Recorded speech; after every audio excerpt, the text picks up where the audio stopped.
जैसे ही पिछली 7 तारीख को इसराइल के अंदर हमास द्वारा बड़ा अटैक किया जाता है, उसके बाद इसको लेकर अलग अलग चीजें निकलकर सामने आती है, जो मैंने आपको सिलसिलेवार तरीके से वीडियोस बनाकर बताया भी।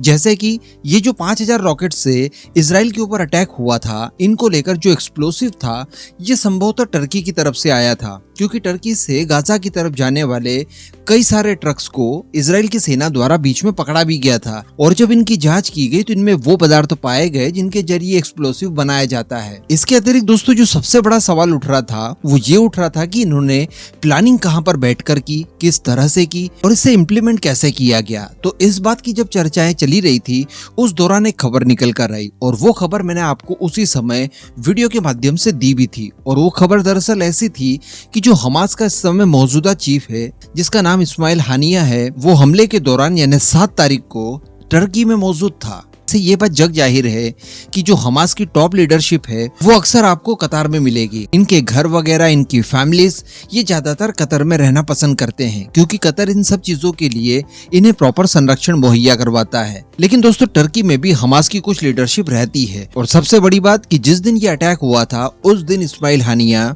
टर्की में मौजूद था। अब हम सभी लोग जानते हैं कि हमास द्वारा इसराइल के ऊपर ये जो अटैक किया गया, इसके बाद सबसे ज्यादा टारगेट पर जो आया वो था मोसाद। मोसाद को दरअसल लोगों ने क्वेश्चन करना शुरू कर दिया। न केवल इजरायलियों ने, बल्कि हम और आप और दुनिया भर के लोगों ने मोसाद को कंडेम करना शुरू कर दिया, उसको क्रिटिसाइज करना शुरू कर दिया कि देखिए, वैसे तो आप दुनिया की नंबर 1 इंटेलिजेंस एजेंसी बने बैठे हैं, लेकिन इसके बावजूद आपके बैकयार्ड में क्या चल रहा है ये आपको जानकारी नहीं मिली।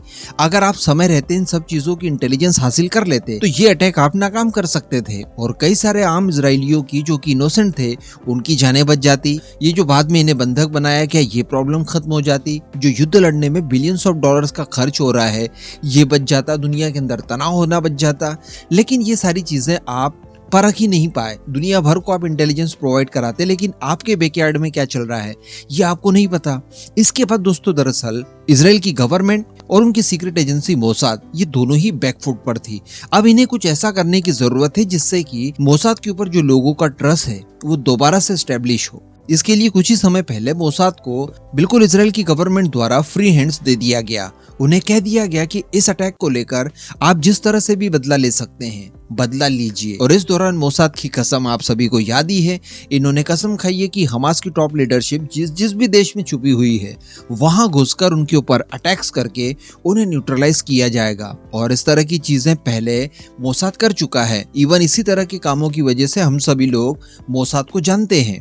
और मैं आपको बता दूं कि इस बार जो ऑपरेशंस किए जाएंगे संभवतः मोसाद की तरफ से, वो पुराने ऑपरेशंस की तुलना में काफी ज्यादा आसान होंगे। यानी नाजियों को मारना, जो कि यूरोप के अलग अलग देशों में बसे हुए थे, वो थोड़ा सा फिर भी डिफिकल्ट था। लेकिन अगर स्पेशली बात की जाए हमास के लीडरशिप की, तो वो ज्यादातर इन अरब देशों में छुपी हुई है, जिन्हें न्यूट्रलाइज करना कोई बहुत बड़ी बात नहीं है।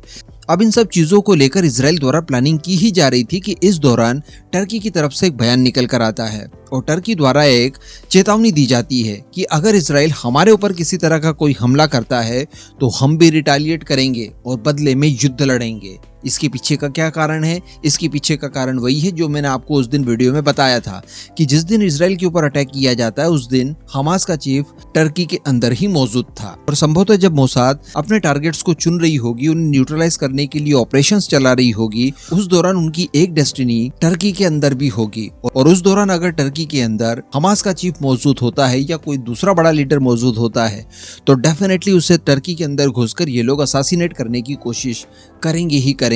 इसके साथ साथ कुछ समय पहले इस तरह की भी चीजें निकलकर सामने आई थी कि हमास की केवल टॉप लीडरशिप ही नहीं, बल्कि हमास के छोटे छोटे ग्रुप, जो कि कई सारे नंबर्स में है, वो भी टर्की के अंदर फल फूल रहे इस समय। और मोस्टली इस समय हमास के जो हैकर्स हैं वो बड़ी मात्रा में टर्की के अंदर मौजूद है, जो कि इसराइल का डिफेंस सिस्टम तक हैक कर लेते हैं। तो अल्टीमेटली टर्की में इनकी मौजूदगी बहुत बड़े स्केल पर है। नो डाउट इस तरह की चीजें जब सामने आई तो टर्की की तरफ से भी कुछ ना कुछ सावधानियां यहाँ पर बरती जा रही होगी, उन्होंने भी कोई नई रणनीति बनाई होगी जिससे कि मोसाद द्वारा किए जाने वाले हमलों को नाकामयाब किया जा सके।